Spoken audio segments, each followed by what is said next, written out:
Show this lost soul Agartha, my child. Wow, I love Agartha so much. I, Yakub, command you to check that angle and win the 1 versus 1 for Agartha.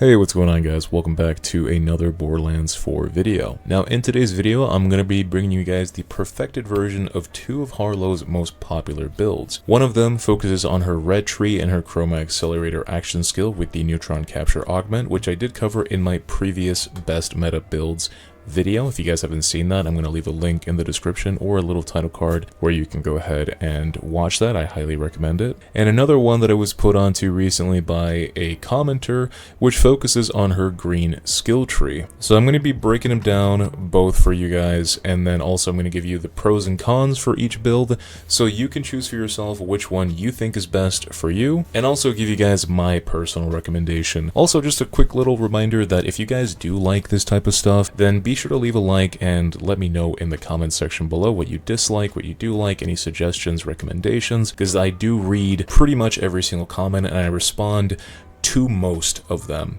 So yeah, if you guys like this type of stuff, be sure to subscribe so you know, get to know when more is coming. Anyway, since I already covered this, the red build in my previous video, I'm gonna very quickly kind of skim over it. I'm gonna show you guys the skill tree. You can pause or take a screenshot if you guys want. This is the red tree. This is obviously the green tree. And then finally, the last 4 points, we put it in the blue tree. For your specializations, I'm going to recommend the best defense, riddle you this, I am a gun, and a honed mind. Now, if you find that you are struggling to keep your action skill uptime, if you know it's taking too long between casts to get it back, then I recommend you replace riddle you this or the best defense, either or, for contamination. This is going to give you status effect chance whenever you crit, and this is going to drastically increase the amount of statuses that you're able to put on enemies, which, if you're using the Skeptic class mod, is going to refund you your cooldown. So if you're struggling with that, this is my biggest recommendation. You don't have to do any big changes. You just kind of lose a little bit of gun damage, or just a little bit of, you know, just damage in general that's conditional for this increase in your status chance. Now moving on to your gear, your main mobbing weapon is going to be the Lucian's Flank. Your main bossing weapon, including bosses from drill sites as well as actual Guardian Vault bosses, is going to be the Wombo Combo. I also have a Oscar Mike and a Dullahan with a spread launcher, and these are mainly to serve as fight for your life weapons in case you ever do go down, and also to take care of enemies that might be immune to radiation or elemental damage, since a large portion of your damage does come from your element and your action skill. For your rep kit, you're going to be using a kill spring. The roll on this doesn't really matter. I recommend using either tank or a fleet one for additional movement speed. You don't really need a damage roll for your mobbing rep kit. However, for your bossing rep kit, I recommend either a shiny war paint with enrage. This is going to give you a global 30% damage increase, or you can also run with an enrage splash damage or an enrage elemental affinity roll so that it gives you more elemental damage for bosses. For your ordnance, you aren't really going to use this for mobbing ever. However, for bossing, ever since they fixed the crit knife, it has since become a very good option for bossing, because before and even now, you won't really be able to stack up this additional crit chance from Make Extraordinary when you're bossing, at least not fully stack it. You'll at least get 1 stack. But now, since you have the crit knife, it kind of covers that gap and allows you to have way higher crit chance on your action skill, which in turn obviously means a higher damage stored for your neutron capture augment. For your class mod, I'm going to recommend a Skeptic class mod for mobbing as well as for bosses with multiple phases. This is going to allow you to restore your action skill cooldown and increase the uptime on neutron capture. Unfortunately, neutron capture is not affected by skill duration or action skill duration, so you are kind of hard locked into those 8 seconds of DPS, so you need to be able to consistently use your chroma accelerator every 8 to 10 seconds. You technically do not need to run a Skeptic class mod if you put points into confirmative reality in your green skill tree. However, I have found that this makes it way more consistent, so that's why I recommend it. For bossing, however, for bosses that don't have multiple phases, you can run a reactor class mod or a driver class mod. For your shield, we're using a What's for Dinner with Siphon. It doesn't matter how many Siphon rolls you got, one is usually more than enough. For your enhancement, I recommend a Jacob's Quintain enhancement, since we are mainly using the Lucian's Flank for mobbing. For bossing, however, I do recommend a Hero of Bullet Vladoff enhancement. This is going to give you a ton more fire rate, magazine size, and an extra projectile whenever you shoot, so that's going to increase your DPS by quite a bit. And finally, your firmware, you have 3 Trick Shot. This is going to give you a 50% chance to refill 1 ammo in your magazine whenever you do crit, and we have 2 Action Fists for the 30% increase action skill damage. Alright, so that's the build. What are the pros and cons? Now, I should have written a script here, but I'm just going to spitball it with you guys, and honestly, the biggest pro that I have for this build is that it has foolproof bossing. It honestly doesn't really matter what gun you use as long as you can shoot it. You know, if it has a decent magazine and fire rate, it doesn't even have to have good fire rate. If it has a good magazine size, you have so much fire rate built into your kit with the shiny war paint and everything like that, that you're able to just melt bosses with neutron capture. Even multi-stage bosses, you can just keep using the Skeptic class mod and cast it over and over again. Even if you have a shitty gun and you're not able to kill them in like 3 or 4 seconds, if you're running the Skeptic class mod, you'll just be able to, you know, use neutron capture again. Now, the biggest con that I have for this build specifically is the mobbing. You have to recast neutron capture, or sorry, chroma accelerator to upkeep your neutron capture so often, it becomes incredibly burdensome. And no matter which way you slice it, you always end up with one big con. If you use the Lucian's Flank, you unfortunately are going to have to reload a bunch of times because you have a lot of fire rate, and you're going to be burning through your ammo very, very quickly. If you end up using the Mad Lad, you don't have the functionality of Jacob's Ricochet. You will be burning through ammo just as fast, if not faster, because of the crazy fire rate that that gun provides. Also, you won't have access to Jacob's enhancements as well, which, again, you don't have Jacob's Ricochets with the Mad Lad, so it is just really unfortunate that the build is so heavily focused on the neutron capture duration. I really feel like if they ever changed anything about, you know, in a balance patch or anything like that, I would honestly hope for a quality of life upgrade to just make neutron capture scale with action skill duration, because she actually has quite a few skill nodes that increase action skill duration, and they're, you know, you could roll a class item with action skill duration on it, so that way your neutron capture could last maybe 12 seconds, you know, or, you know, 12 to 15 seconds. That would make it so much better to play. You don't have to spam this thing, you know, so often. Not to mention that your damage does kind of go up and down depending on how many enemies there are. If there's only one dude that you're able to hit with your chroma accelerator, the neutron capture is not really going to have a ton of stored damage, so you might have to burn through more ammo to kill enemies because, you know, you need more bullets, since the neutron capture unfortunately doesn't have that much damage stored. The other problem is that it's a little bit anti-synergistic, because the more damage you store in your neutron capture, the faster enemies die. The faster that enemies die, the less hits you deal, the less cooldown reduction refund you're going to be able to get from your Skeptic class mod, as well as your Confirmative Reality. You don't really have a ton of survivability. You know, if the kill spring wasn't as incredibly strong as it is, you would probably struggle quite a bit. I mean, you would probably have to swap to something like a different shield, but, you know, it is what it is. I'm okay with the idea of a build being a glass cannon.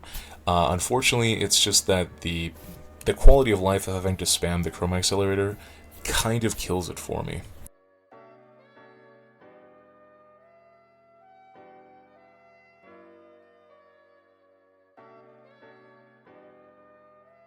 And that's honestly why Harlow was my least favorite Vault Hunter to play previously. So why don't we jump into the green build, and see what has changed. Alright, so let's go over her flux generator / green build. This focuses mainly on the nuclear winter augment, the excited state passive node, and the group study capstone. So normally her action skill throws like this big bubble. Enemies inside of the bubble, they take cryo damage and they're also entangled, and if you are inside the of the bubble, you also get an overshield. Now, Nuclear Winter, what it does is that first of all, it gives you a passive that whenever you inflict cryo or radiation status effects, like the actual dots, you automatically entangle that enemy, regardless if they've been hit by your action skill or not. However, the main thing that it does is that whenever you shoot while you're inside of the bubble, those shots generate or deal bonus cryo damage. And if you're outside of the bubble, you deal bonus radiation damage. And both the radiation and the cryo damage is considered action skill damage. Now, because of Harlow's intrinsic trait, which allows her to entangle any enemies that are damaged by her action skill, you're basically entangling every single enemy that you shoot when you have your action skill up. Now, this passive gives you critical hit damage. And it states that whenever you shoot an enemy that has been affected by your action skill, that damage on that enemy is automatically a critical hit. Now, because you are shooting them with this that counts as action skill damage, they will be critted by every single shot that you do on them. So this essentially gives you perma-crits on every single enemy. The group study capstone makes it so that the giant bubble that you create is instead a small personal bubble. So you can easily walk in and out of it because it just follows you around, and it allows you to recast your action skill, and every single time you recast it, you get an increase in your gun damage, fire rate, and reload speed. Now, you can cast this a bunch of different times, but honestly, just doing 2 or 3 recasts is more than enough to just melt everything. You don't have to, go crazy or get max stacks or anything like that. But that is essentially the main pieces of the puzzle. So for your main mobbing weapons, there are 3 items that I recommend. The first one being the Stray Ripper Sniper Rifle. This always comes with Ripper, but you can also roll it with a Jacob's Barrel and a dataless loader that can come with SMG ammo, which allows you to shoot this thing way faster than you can normally in a sniper rifle form. So this is a hyper-specific roll, but it is incredibly powerful because, again, increased fire rate means increased DPS, and the Jacob's Barrel allows us to use Jacob's enhancements, and of course it gives us the functionality of having ricochets on our crits, and everything we do is a crit, so it's perma-ricocheting. The other weapon that is extremely similar is the Convergence Shotgun. So this thing fires a lot of different projectiles. It can also roll with Jacob's parts as well as dataless loaders, so you can increase the fire rate of this as well as unlock the functionality of the ricochets on crits. The third weapon that I recommend is the Hellwalker. The Hellwalker has a pretty high base damage. It also obviously is Jacob, so it does have that ricochet capability. So it is incredibly strong with this build, and all 3 of these weapons do enough damage on their own that you don't actually need like a bossing weapon or another weapon as a fight for your life weapon or as a weapon to kill drill site bosses. You can just continue shooting the Hellwalker infinitely at the bosses with the ammo refund on crits, or with the Stray, or with the Convergence, and they will melt anyway. Now for bossing, I am going to recommend my true, tested, and beloved Dullahan with a spread launcher. These things do so much damage, and you have a ton of raw gun damage in your kit, so you are able to quite literally kill bosses in a single shot with this build. You don't need to bother with high fire rate weapons or chroma accelerator or using, bods with stickies or whatever. Just one shot will kill literally any boss. I'm actually going to show you guys a clip of me killing Radix without using my action skill, without using a bossing class mod, and without using a bossing enhancement. All I had was an amp overshield rep kit, and he still got one-shotted. So you can definitely make this work against pretty much any boss.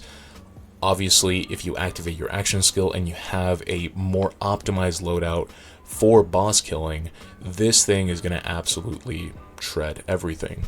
Now, I know that a lot of people like bods, so you can actually use a bod with this. However, you won't be able to use a Jacob's enhancement. You're going to have to use a Torg enhancement. I've seen builds where people use a Daedalus enhancement for increased fire rate. That is completely useless. You can get a Torg enhancement that increases your damage by 25% or deal 50% of your gun damage on impact even when you're using stickies. So if you are a fan of bods, then I recommend using a Torg enhancement, and the only thing that you need for a bod is a Torg magazine. The other parts on the bod don't really matter. If you want a god roll, then you could go for one that has a Daedalus SMG loader, because again, it will increase the fire rate quite a bit, but it doesn't really matter. Genuinely, it just does not matter. Any bod with stickies will melt pretty much every single boss, but I prefer killing them in a single trigger pull, so I just use Dollar Hands. For your rep kit, for mobbing, I recommend a kill spring. Again, this is basically our only form of survivability. The roll on this, I actually do recommend the movement speed roll, and this is mainly for moving back and forth between Moxie Encore machines after you kill a boss or after you finish a drill site. You can pop this and get back into the action faster, and the reason why that matters is because you are trying to upkeep your action skill. So the main way that you keep up your action skill is by killing enemies, so this will allow you to, get back into the action faster and start killing them again. If you're farming like an Encore boss that doesn't have any ads, then, this doesn't really matter. You can just use a amp rep kit. For bossing, I do recommend an amp overshield rep kit or an amp enrage rep kit. Now, as for your ordnance, your life is nothing. You serve zero purpose. You should unequip yourself now. then for your class mod, you have two different options. You have the generator class mod. This will give you 200% action skill power. Action skill power, if you're wondering, is what this node gives you, which is action skill damage, duration, and cooldown rate. If you do go for a generator class mod though, you are going to have to get one with 5 points into control group. This is going to give you 10% of your action skill duration refunded on a kill, and this is what's going to allow you to upkeep your action skill for mobbing sections, and trust me, it is enough. Your other option is a bio robot. Now if you do get a bio robot, you're going to want to get one with 3 points into sustained reaction. This is going to give you 15% action skill duration refunded on kill, and that is what's going to allow you to upkeep. Now you won't have the crazy 200% action skill power from the generator class mod, so you're going to also want to get one with as many points into feedback loop as possible, since this is going to give you a little bit of action skill power as well. Now for bossing, where you're just going to be killing the same boss over and over again, you don't really care about upkeeping your action skill because you're only going to cast it once, I recommend a radiologist class mod. This is a purple class mod, so it's a little bit harder to find, but this one comes with points into a skill called Meltdown. Meltdown is this skill all the way down here that gives you bonus radiation damage on critical hits. Now again, you're always going to be critting, and this is bonus radiation damage. This is a massive boost to your one-shotting potential. The other 2 points can go into either gamma ray burst or chain reactor. This is going to give you bonus radiation damage to entangle enemies, so if you're able to entangle the boss before you shoot him, then you want to go with that. But honestly, getting one with 2 points into gamma ray burst, this will increase the amount of shield drain that it does, and the damage ceiling is a little bit lower, but this is a little bit more consistent. So any radiologist one that has 5 points into Meltdown is going to be better for boss farming, since you will just get a chunk of damage and you don't really care about keeping your action skill up for that long. Now for your shield, you're going to be using a What's for Dinner with Amp. This is going to drain 35% of your shields for that amp damage. However, you will constantly be able to make use of that thanks to this node, which will increase, or sorry, which will restore your shield based on the damage that you are dealing. And this is also going to give you overshield, so it's a pretty nice form of adding damage as well as survivability. And finally, your enhancement is going to be a Jacob's hat trick. This is going to give you a 40% crit damage bonus, which again will be very, very easy to maintain and make use out of since you are going to be perma-critting. And this also increases your ricochet by 1, so you're going to be able to clear rooms very, very quickly. If you are going to be utilizing the Dullahans for bossing, you won't really be able to stack up the sequencer passive, so you're going to want as much one-shot capability as possible, so I recommend getting a Piercer Purple, because you won't be able to hit the action skill a lot of the times or entangle them before you do your one-shot. I do recommend the Piercer, otherwise none of the passives really help you, so there's really not a whole lot of options, but it being a purple class mod does have a third stat line, so you're able to get more damage out of it. For your firmware, I recommend going 3 Deadeye. This is going to give you a ton of crit damage. It's going to give you 100% crit damage when you fully stack it up, and you're going to be able to stack this up very fast and keep it up pretty much all of the time. I also run 1 God Killer, and this is mainly for when I'm running drill sites. I don't have to swap weapons. I can just keep using my mobbing weapons and the drill site bosses just collapse anyway. And then I have 1 heating up. Now, even though you do have ammo refunding on crits, that's only on direct hits, and if you're using the Stray or the Convergence and you're getting those ricochet kills, none of those are going to refund ammo. So having a little bit of reload speed is just for a little bit of quality of life. Otherwise, if you don't care about these two things, you could run High Caliber 2 for an additional multiplicative 10% gun damage. Me personally, I really enjoy having this loadout, especially the reload speed, makes it very, very fluid. However, if I do swap to a more bossing optimized setup, you aren't going to be able to stack up the passive from Deadeye if you're using a Dullahan for the one-shot. You are going to be able to stack this if you're using a bod. So if you're using a bod, I wouldn't swap the firmware at all. But if you're going to be using a Dullahan for the one-shot, then I don't recommend going for the third piece, because again, you're not going to be able to stack it. I just go for High Caliber 2 for the 10% increase multiplicative gun damage. I do still go Deadeye 2 for the 25% increase to your gun critical damage, and then have 1 God Killer for the boss damage. So what are the pros and cons of this build? Well, number 1 for me is the comfort. You can literally walk around with the Stray and just shoot the sky and everything around you dies, or if you're using the Hellwalker, one shot basically an entire room because the ricochet damage is super crazy. You will be able to just one shot 3 enemies at the same time, granted that they are, you know, a little bit lower enemies and you have a couple stacks on your action skill. You can stack up the action skill very, very quickly, just click, click, click, and then you can just pretty much chill on 3 to 4 stacks. When you enter 5 or more casts, that's when it's going to be draining extremely fast. And it's honestly kind of annoying to have to restack it back up, so I don't really recommend going over 3 or 4 recasts. Now, another thing that it has, just like the red build, there are a ton of really good weapons that you can use with this build, a bunch of pistols, and you will perform really, really well. However, one con is that the disparity, the gear disparity between having these hyper-specific weapon rolls and item rolls and just using random fodder items is quite huge. Like, if you're using a Stray without the Jacobs, it is quite a significant difference in how fast you can clear a room. So getting these items to get the build going can be, you know, a little bit of a grind. Another pro is that you're not as useless without your action skill as the Chroma Accelerator build, but you are still significantly weaker. However, the cooldown of your action skill is much, much lower, so you only have to, and you still have 2 points into confirmative reality, so realistically you should be able to get your action skill back within 4 to 5 seconds. I don't really see the point of running now with caffeine. There are some builds that don't focus on the uptime of the action skill at all, and they just pop, you know, with a triple bypass to get their action skill back. I personally think that's a huge waste of gear. You don't really need to do that. And this is another con that might not be a con, but, you know, all my builds are pretty similar because the best items in the game kind of have similar requirements, right? Vex, Amon, and Rafa, they were all basically Hot Slugger Dullahan builds.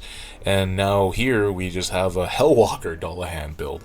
So it's not that different from the rest. So one of the cons is that you know, it can make Harlow, which is a very unique character that has a ton of mechanics and things happening in her build, with synergies that allow these things to happen, to feel very samey to the rest of the cast.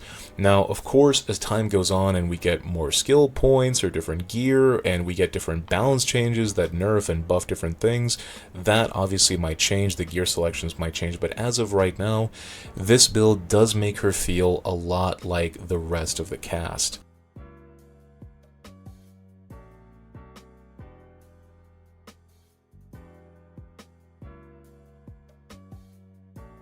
That being said, what is my personal favorite? What is my recommended build?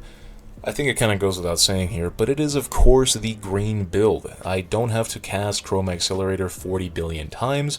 I can just kind of chill and watch, you know, some Street Fighter tournament on my other monitor and still clear mob sites very easily. If I do want to go farm a boss, all I have to do is pop my action skill rep kit and I shoot him. He dies every single time. It's extremely consistent, not really any RNG involved in those one-shots. I still really dislike Harlow's English voice though, so if I am playing the game with her for an extended period of time, I unironically have to either mute the dialogue in the game or I just leave it in Japanese, and Japanese Borderlands sounds so fucking weird.